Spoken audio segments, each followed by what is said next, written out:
ꯄꯤꯛꯂꯤꯕꯤ ꯃꯆꯥꯅꯨꯄꯤꯗ ꯀꯔꯟ ꯇꯧꯔꯨꯕ ꯃꯤꯑꯣꯏ ꯐꯥꯗꯣꯛꯄꯤꯈ꯭ꯔꯦ꯫ ꯉꯁꯤꯗꯒꯤꯗꯤ ꯆꯍꯤ 6 ꯂꯣꯟꯒꯤ ꯃꯃꯥꯡꯗ ꯑꯣꯛꯇꯣꯕꯔ 12 ꯏꯪ 2018ꯒꯤ ꯅꯨꯃꯤꯠ ꯌꯨꯡꯕ ꯃꯇꯨꯡ ꯄꯨꯡ 1:05 ꯇꯥꯔꯛꯄꯗ ꯃꯁꯥꯒꯤ ꯃꯌꯨꯝꯒ ꯅꯛꯅꯅ ꯂꯩꯕ ꯅꯧꯅ ꯁꯥꯒꯠꯄ ꯌꯨꯝ ꯑꯃꯒꯤ ꯃꯅꯨꯡꯗ ꯄꯤꯛꯂꯤꯕꯤ ꯃꯆꯥꯅꯨꯄꯤꯕꯨ ꯃꯃꯥꯟꯅꯕꯤ ꯑꯃꯒ ꯂꯣꯏꯅꯅ ꯄꯨꯁꯤꯜꯂꯕ ꯃꯇꯨꯡꯗ ꯃꯃꯥꯟꯅꯕꯤ ꯑꯗꯨꯕꯨꯅ ꯃꯐꯝ ꯑꯗꯨꯗ ꯃꯤ ꯆꯪꯂꯛꯄ ꯌꯦꯡꯍꯜꯂꯒ ꯃꯆꯥꯅꯨꯄꯤꯗ ꯆꯠꯍꯩꯗꯕ ꯂꯤꯆꯠ ꯆꯠꯈꯤꯕꯅꯤ ꯍꯥꯏꯕ ꯃꯤꯑꯣꯏ ꯑꯃ ꯀꯣꯔꯠꯅ ꯄꯣꯛꯁꯣ ꯑꯦꯛ 2012ꯒꯤ ꯁꯦꯛꯁꯟ 6 ꯑꯃꯁꯨꯡ IPCꯒꯤ ꯁꯦꯛꯁꯟ 417ꯒꯤ ꯃꯈꯥꯗ ꯃꯔꯥ ꯂꯩꯔꯦ ꯍꯥꯏꯗꯨꯅ ꯐꯥꯗꯣꯛꯄꯤꯈ꯭ꯔꯦ꯫ ꯀꯣꯔꯠꯅ ꯐꯥꯗꯣꯛꯄꯤꯔꯕ ꯃꯤꯑꯣꯏ ꯑꯗꯨꯒꯤ ꯃꯃꯤꯡ ꯈꯥꯏꯗꯦꯝ ꯕꯦꯁꯦꯝꯕꯣꯔ ꯑꯦꯂꯥꯏ ꯁꯨꯔꯦꯁ ꯃꯩꯇꯩ ꯀꯧꯏ꯫ ꯊꯧꯗꯣꯛ ꯊꯣꯛꯈꯤꯕ ꯃꯇꯝ ꯑꯗꯨꯗ ꯃꯁꯥꯒꯤ ꯆꯍꯤ 90 ꯁꯨꯔꯤ꯫ ꯂꯝꯂꯥꯏ PSꯒꯤ ꯃꯅꯨꯡ ꯆꯟꯕ ꯅꯣꯡꯗꯝ ꯃꯅꯤꯡ ꯂꯩꯀꯥꯏꯗꯒꯤ KH ꯔꯟꯖꯤꯠ ꯃꯩꯇꯩꯒꯤ ꯃꯆꯥꯅꯨꯄꯥꯅꯤ꯫ ꯃꯍꯥꯛꯄꯨ ꯃꯣꯔꯥꯜꯒꯤ ꯃꯇꯨꯡ ꯏꯟꯅ ꯐꯥꯗꯣꯛꯄꯤꯔꯦ ꯍꯥꯏꯕꯒꯤ ꯖꯖꯃꯦꯟ ꯑꯃꯁꯨꯡ ꯑꯣꯔꯗꯔ ꯑꯁꯤ ꯉꯔꯥꯡ fast track special court number 1 ꯃꯅꯤꯄꯨꯔꯒꯤ ꯁ꯭ꯄꯦꯁꯦꯜ ꯖꯖ RK ꯃꯦꯝꯁꯥꯒꯤ ꯀꯣꯔꯠꯅ ꯂꯥꯎꯊꯣꯛꯈꯤꯕꯅꯤ꯫ ꯀꯣꯔꯠꯅ ꯉꯔꯥꯡ ꯄꯤꯈꯤꯕ ꯖꯖꯃꯦꯟ ꯑꯃꯁꯨꯡ ꯑꯣꯔꯗꯔꯗ ꯄꯟꯕꯒꯤ ꯃꯇꯨꯡ ꯏꯟꯅ ꯐꯥꯗꯣꯛꯄꯤꯔꯕ ꯃꯤꯑꯣꯏꯁꯤꯅ ꯃꯆꯥꯅꯨꯄꯤꯕꯨ ꯅꯧꯅ ꯁꯥꯒꯠꯄ ꯍꯧꯔꯛꯂꯤꯕ ꯌꯨꯝ ꯑꯗꯨꯒꯤ ꯃꯅꯨꯡꯗ ꯄꯨꯁꯤꯜꯂꯒ ꯐꯛ ꯑꯃꯒꯤ ꯃꯊꯛꯇ ꯃꯆꯥꯅꯨꯄꯤꯅ ꯁꯦꯠꯄ ꯈꯣꯡꯒ꯭ꯔꯥꯎ ꯂꯧꯊꯣꯛꯂꯒ ꯐꯤꯅꯨꯡꯒꯤ ꯍꯛꯆꯥꯡꯗ ꯃꯈꯨꯠ ꯑꯅꯤ ꯑꯃꯁꯨꯡ ꯃꯁꯤꯅ ꯆꯠꯍꯩꯗꯕ ꯂꯤꯆꯠ ꯆꯠꯈꯤꯕꯅꯤ ꯍꯥꯏꯔꯤ꯫ ꯊꯧꯗꯣꯛ ꯑꯁꯤꯒꯤ ꯃꯇꯥꯡꯗ ꯏꯝꯐꯥꯜ ꯏꯁ ꯗꯤꯁꯇ꯭ꯔꯤꯛꯀꯤ ꯋꯨꯃꯦꯟ PSꯇ ꯅꯨꯃꯤꯠ ꯑꯗꯨꯒꯤ ꯅꯨꯃꯤꯗꯥꯡ ꯄꯨꯡ 8:05 ꯇꯥꯔꯛꯄꯗ ꯔꯤꯄꯣꯔꯠ ꯇꯧꯔꯛꯄꯗꯒꯤ ꯄꯨꯂꯤꯁꯅ IPCꯒꯤ ꯁꯦꯛꯁꯟ 417 ꯑꯃꯁꯨꯡ ꯄꯣꯛꯁꯣ ꯑꯦꯛꯀꯤ ꯁꯦꯛꯁꯟ 6ꯀꯤ ꯃꯈꯥꯗ ꯀꯦꯁ FIR ꯅꯝꯕꯔ 3210/2019 ꯔꯦꯖꯤꯁꯇꯔ ꯇꯧꯗꯨꯅ ꯂꯧꯈꯠꯄꯅꯤ꯫ ꯄꯨꯂꯤꯁꯀꯤ ꯃꯥꯏꯀꯩꯗꯒꯤ ꯀꯦꯁ ꯑꯁꯤꯒꯤ ꯏꯟꯚꯦꯁꯇꯤꯒꯦꯁꯟ ꯆꯠꯊꯔꯕ ꯃꯇꯨꯡꯗ ꯃꯊꯣꯡ ꯆꯥꯗꯕ ꯃꯤꯑꯣꯏꯁꯤꯡꯒꯤ ꯃꯊꯛꯇ ꯆꯥꯔꯖ ꯁꯤꯠ ꯐꯥꯏꯜ ꯇꯧꯔꯛꯂꯕ ꯃꯇꯨꯡꯗ ꯐꯥꯁꯠ ꯇ꯭ꯔꯦꯛ ꯁ꯭ꯄꯦꯁꯦꯜ ꯀꯣꯔꯠ ꯑꯁꯤꯅ ꯖꯖ ꯁꯤꯠꯇ ꯌꯨꯝꯐꯝ ꯑꯣꯏꯗꯨꯅ ꯁ꯭ꯄꯦꯁꯦꯜ ꯇ꯭ꯔꯥꯏꯌꯦꯜ ꯄꯣꯛꯁꯣ ꯀꯦꯁ ꯅꯝꯕꯔ 13/2024 ꯂꯧꯈꯠꯂꯒ ꯃꯁꯤꯒꯤ ꯋꯥꯌꯦꯜ ꯆꯠꯊꯔꯛꯈꯤꯕꯅꯤ꯫ ꯀꯦꯁ ꯑꯁꯤꯒꯤ ꯋꯥꯌꯦꯜꯗ ꯄ꯭ꯔꯣꯁꯤꯀ꯭ꯌꯨꯁꯟꯒꯤ ꯃꯥꯏꯀꯩꯗ ꯁ꯭ꯄꯦꯁꯦꯜ ꯄꯕ꯭ꯂꯤꯛ ꯄ꯭ꯔꯣꯁꯤꯀ꯭ꯌꯨꯇꯔ A. ꯅꯤꯜꯆꯟꯗ꯭ꯔꯅ ꯂꯦꯞꯂꯒ ꯑꯦꯀ꯭ꯌꯨꯁꯀꯤ ꯃꯥꯏꯀꯩꯗꯅ ꯏꯝꯐꯥꯜ ꯏꯁꯀꯤ ꯗꯤꯄꯨꯇꯤ ꯆꯤꯐ ꯂꯤꯒꯦꯜ ꯑꯦꯗ ꯗꯤꯐꯦꯟꯁ ꯀꯥꯎꯟꯁꯤꯜ ꯌꯨꯝꯅꯥꯝ ꯖꯣꯟꯁꯟꯅ ꯂꯦꯞꯈꯤꯕꯅꯤ꯫ ꯀꯣꯔꯠ ꯑꯁꯤꯅ ꯀꯦꯁ ꯑꯁꯤꯒꯤ ꯍꯤꯌꯥꯔꯤꯡ ꯊꯥ ꯑꯁꯤꯒꯤ 19 ꯑꯃꯁꯨꯡ 22ꯗ ꯄꯥꯡꯊꯣꯛꯂꯒ ꯔꯤꯖꯥꯔꯚ ꯇꯧꯗꯨꯅ ꯊꯝꯂꯛꯈꯤꯕ ꯖꯖꯃꯦꯟ ꯑꯃꯁꯨꯡ ꯑꯣꯔꯗꯔ ꯑꯗꯨ ꯉꯔꯥꯡ ꯁ꯭ꯄꯦꯁꯦꯜ ꯖꯖ RK ꯃꯦꯝꯁꯥꯅ ꯃꯍꯥꯛꯀꯤ ꯑꯣꯄꯟ ꯀꯣꯔꯠꯇ ꯂꯥꯎꯊꯣꯛꯇꯨꯅ ꯃꯍꯥꯛꯄꯨ IPCꯒꯤ ꯁꯦꯛꯁꯟ 417 ꯑꯃꯁꯨꯡ ꯄꯣꯛꯁꯣ ꯑꯦꯛꯀꯤ ꯁꯦꯛꯁꯟ 6ꯀꯤ ꯃꯈꯥꯗ ꯃꯔꯥ ꯂꯩꯔꯦ ꯍꯥꯏꯗꯨꯅ ꯐꯥꯗꯣꯛꯄꯤꯈꯤꯕꯅꯤ꯫ ꯂꯥꯏꯔꯕꯁꯤꯡꯗ ꯂꯦꯝꯅ ꯒ꯭ꯌꯥꯁ ꯀꯅꯦꯛꯁꯟ ꯃꯈꯥ ꯇꯥꯅ ꯄꯤꯒꯗꯧꯔꯤ꯫ ꯂꯥꯏꯔꯕꯅꯤ ꯍꯥꯏꯔꯒ ꯐꯣꯔꯆꯨꯅꯔ ꯇꯣꯡꯕꯁꯨ ꯌꯥꯎꯔꯤ꯫ ꯄ꯭ꯔꯙꯥꯟ ꯃꯟꯇ꯭ꯔꯤ ꯎꯖꯥꯂꯥ PMUY ꯁ꯭ꯀꯤꯝꯒꯤ ꯃꯈꯥꯗ LPG ꯀꯅꯦꯛꯁꯟ ꯇꯧꯈꯤꯕ ꯀꯁꯇꯃꯔꯁꯤꯡꯒꯤ ꯃꯊꯛꯇ KYC ꯅꯣ ꯌꯣꯔ ꯀꯁꯇꯃꯔ ꯇꯧꯕ ꯍꯧꯔꯤ꯫ ꯍꯧꯖꯤꯛ ꯐꯥꯎꯕꯒꯤ ꯑꯣꯏꯅꯗꯤ PMUY ꯁ꯭ꯀꯤꯝꯒꯤ ꯃꯈꯥꯗ LPG ꯀꯅꯦꯛꯁꯟ ꯇꯧꯈꯤꯕꯁꯤꯡ ꯁ꯭ꯀꯤꯝ ꯑꯁꯤꯒꯤ ꯀꯥꯟꯅꯕ ꯐꯪꯕ ꯌꯥꯔꯕ ꯃꯤ ꯑꯃꯠꯇ ꯊꯦꯡꯅꯗ꯭ꯔꯤ꯫ ꯊꯥꯖꯕ ꯌꯥꯕ ꯄꯥꯎꯒꯤ ꯂꯤꯈꯨꯟꯁꯤꯡꯅ ꯐꯣꯡꯗꯣꯔꯛꯄꯒꯤ ꯃꯇꯨꯡ ꯏꯟꯅ ꯈꯝ ꯊꯦꯡꯅ ꯂꯥꯏꯔꯕꯅꯤ ꯍꯥꯏꯗꯨꯅ ꯂꯦꯝꯅ ꯒ꯭ꯌꯥꯁ ꯀꯅꯦꯛꯁꯟ ꯂꯧꯈ꯭ꯔꯒ ꯂꯥꯏꯔꯕꯒꯤ ꯄꯟꯈꯩꯒꯤ ꯃꯊꯛꯇ ꯂꯩꯔꯝꯕꯇ ꯅꯠꯇꯅ ꯍꯪꯂꯨꯕꯗ ꯕꯦꯡꯀꯣꯛꯇ ꯂꯩ ꯍꯥꯏꯔꯛꯄꯁꯨ ꯌꯥꯎꯔꯤ꯫ ꯐꯣꯔꯆꯨꯅꯔ ꯀꯥꯔ ꯇꯣꯡꯂꯝꯕꯁꯨ ꯌꯥꯎꯔꯤ꯫ ꯃꯅꯤꯄꯨꯔꯒꯤ ꯑꯣꯏꯅ ꯍꯧꯖꯤꯛ ꯐꯥꯎꯕꯗ ꯈꯝ ꯊꯦꯡꯅ ꯂꯥꯏꯔꯕꯅꯤ ꯍꯥꯏꯕ ꯌꯨꯝꯁꯤꯡꯒꯤ ꯅꯨꯄꯤ 1,80,000 ꯔꯣꯝꯗ PMUYꯒꯤ ꯃꯈꯥꯗ ꯂꯦꯝꯅ LPG ꯀꯅꯦꯛꯁꯟ ꯄꯤꯗꯨꯅ ꯁ꯭ꯀꯤꯝ ꯑꯁꯤꯒꯤ ꯀꯥꯟꯅꯕ ꯐꯪꯈ꯭ꯔꯦ꯫ ꯀꯨꯝꯖꯥ ꯏꯪ 2013ꯒꯤ ꯃꯦ 1ꯗ ꯎꯠꯇꯔ ꯄ꯭ꯔꯗꯦꯁꯀꯤ ꯕꯥꯂꯤꯌꯥꯗ ꯑꯍꯥꯟꯕ ꯑꯣꯏꯅ ꯍꯧꯗꯣꯛꯈꯤꯕ ꯁ꯭ꯀꯤꯝ ꯑꯁꯤꯅ ꯂꯩꯕꯥꯛ ꯑꯁꯤꯒꯤ ꯂꯥꯏꯔꯕ ꯏꯃꯨꯡꯒꯤ ꯅꯨꯄꯤ 63,00,000 ꯔꯣꯝꯗ ꯂꯦꯝꯅ LPG ꯀꯅꯦꯛꯁꯟ ꯄꯤꯅꯕ ꯄꯥꯟꯗꯝ ꯊꯝꯈꯤ꯫ ꯃꯁꯤꯒꯤ ꯃꯅꯨꯡꯗ ꯃꯅꯤꯄꯨꯔꯒꯤ ꯑꯣꯏꯅ ꯂꯥꯏꯔꯕ ꯏꯃꯨꯡꯒꯤ ꯅꯨꯄꯤ 2.5 ꯔꯣꯝꯗ ꯂꯦꯝꯅ LPG ꯀꯅꯦꯛꯁꯟ ꯄꯤꯈꯤ꯫ ꯅꯤꯡꯁꯤꯡꯕ ꯌꯥꯏ ꯂꯩꯕꯥꯛ ꯑꯁꯤꯗ ꯂꯩꯔꯤꯕ ꯈꯝ ꯊꯦꯡꯅ ꯂꯥꯏꯔꯕ ꯏꯃꯨꯡꯒꯤ ꯅꯨꯄꯤꯁꯤꯡꯕꯨ ꯑꯃꯗꯤ ꯁꯟꯊꯤꯅ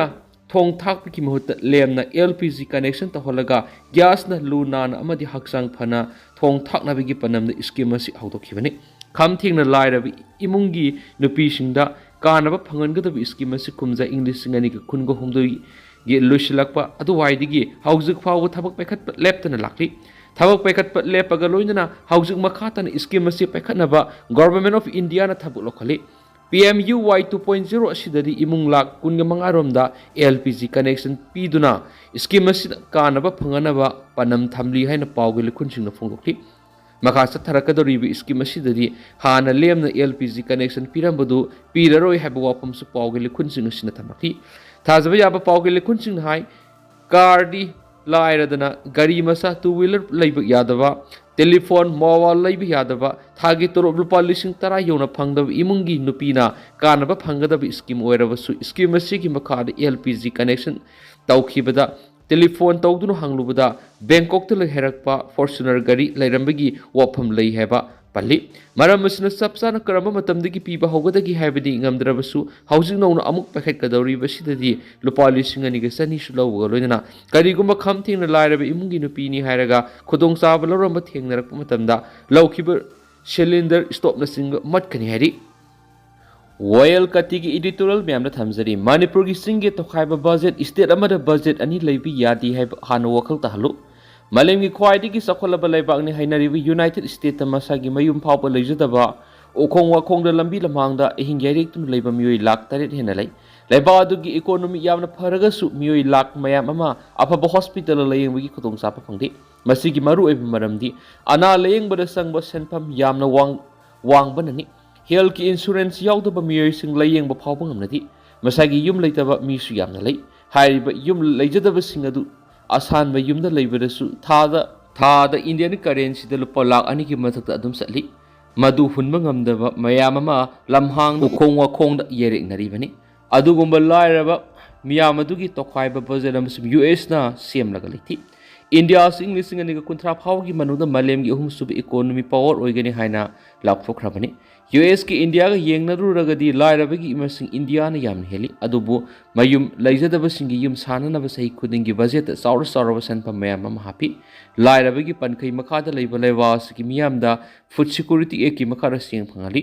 लायेंग ngamjadrब लैवास की मियाम बु लाइगांगना मसक खंगलब हॉस्पिटल सिंग लायेंग जनबगी दमक रुपा लाख 5 फावबा कोनसिनबा आयुष्मान भारत हाइबिस की मम सनहली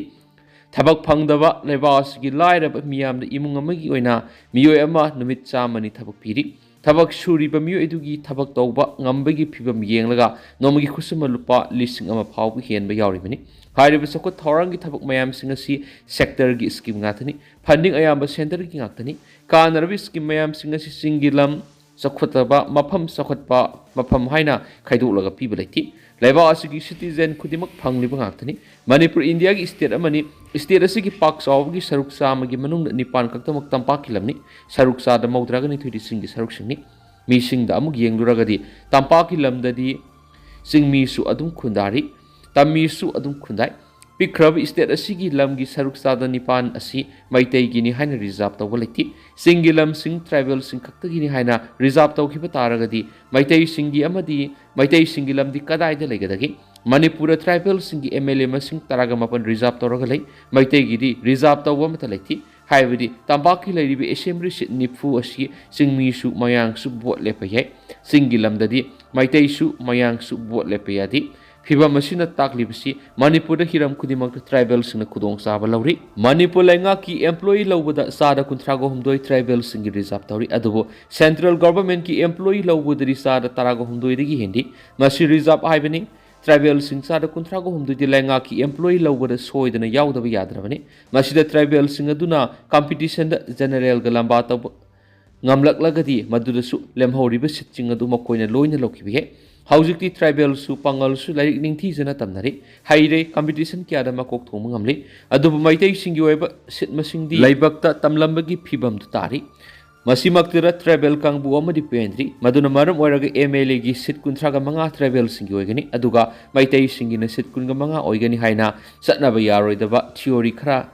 थाजा हलगा थंबिरी असिगुंबा तनफम मसिदा मणिपुर की ट्राइबल खरन स्टेट असिगी सही की बजेट सेंबर सिंगी तोखाई हापी यु हाइबा डिमांड अम थंगलखली डिमांड सिलेबा असिगी प्रेसिडेंट पिसलगलबा मतुंग हौजिकती थबक तो ओंथोकपा याब्रा हाइबदु एक्सपेंडिचर डिपार्टमेंट सिनखरे स्टेट अमगी सही की बजेट हाइबसी रेवेन्यू रिसिप्ट युमफम ओइरगा सेमनी हाइबदी सेनबा सयेदु मणिपुर लैंगा की सेंगाउद सेल किया यामना लाकदगी हाइबदु पाथोलगा मथंग मथंग गेंथोरकनी अदुबु मणिपुर की सिंगी लमदगी रेवेन्यू किया यामना हौजिक लाकलिबनो तांपाक लमदगी न कयाम यामना लाकली हाइबसी अमुक्तंग खंथरगा सत्कदौरिबा सेनफम सिंग अदु कदाई कदाई कया यामना थादगदौरिबनो हाइबदु स्टेट असेंबली न वरेप लौगदौरिबनी हौजिकती सिंगी तोखाइबा बजेट अमा सेमु हाइबा ताराबनिना सिंगी लमदगी करी करीदगी सेल कया यामना करकपगी हाइबसी पुथोकपा अमा संगी तांपाक्तगिना कयाम यामी हाइबसी मसु थिदोकपा अमा संगी लैंगाक सलाइबि याबा सेनफम लैतबना मरम ओइरदुना सेल मयाम अमा पुसिली अम्पुररीब सेल मयाम अदुगी सेंदोइगा सेलेप का पिथोकनानाबा होनाबदा मणिपुर लैंगा अदुकी मतिक वारी lambi amata semba ngamdi miyamda thaknanaba ising mapung phana piba ngamdi awatpa mayam asi menanabagidama tax kharadang khongatpa ngamnabani haiduna yu phawa yuanbigi ayaba phawa piribani ai laire karigidamakta prime minister gi masa oiramdribano haina wakat piyaba honati sel haibisi ekhoi mayam sangduna tanminagadabani manipur government gi sel thungi thausilda asoiba leramlagadi madu somthokpa khaidi khajikak leiba senphamdu karamna yena sigi haiba lepthoknabadudi state assembly gi mathawni matang asida panjaningbo wafamdi article 371 clause sigi matungina semliba hill area committee haibisi unity in diversity haibisi matam supad nga kadabani kanagumba furup amada nungairoidaba warep amata lawiyadi madugi sumatakta Indian Constitution gi article 266 202 gi matungina state amagi budget haibisi ama khaktadagi hena laibiyadi mashi laigi hairabisi tokhai tagi haibani tawbu yadaba dimani haibisi khanganba phai haiba atoba thajanenga oiriba paw manangasi manipur IDP singna protest tokhiba journalist security forces sing aso open nang lehari hairiba thawdo si security area da police member na mishandle tawbudagi hairiba explosive device adu security area da detonate tawbudagi hairiba thawdo si thokibane hari Goltabi amasum akoibagi khunja singna hujujungna somum relief camp da lariba IDP singna hal is yang pokpidagi yauna yang pokpida hariba protest sathakibane hari hariba khongjang asi thingnabagi damakta security forces sing Imphal East District Police sing commando sing border security force BSM amasum atopa rapid action forces raf yauna masing yamlaba security force sing deploy tawba amasum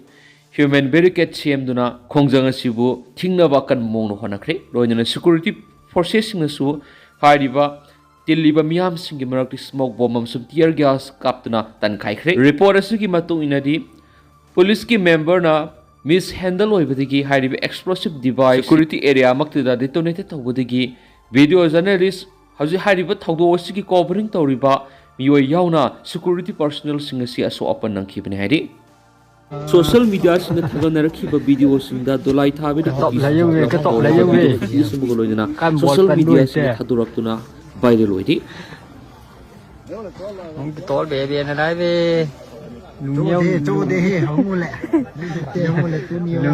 lung niao liu me last tay rồi ông này từ từ về ít đi cái thầm chứ đó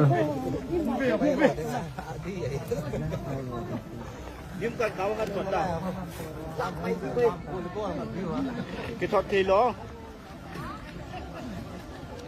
máy tù thì hết tù này cái trong nó to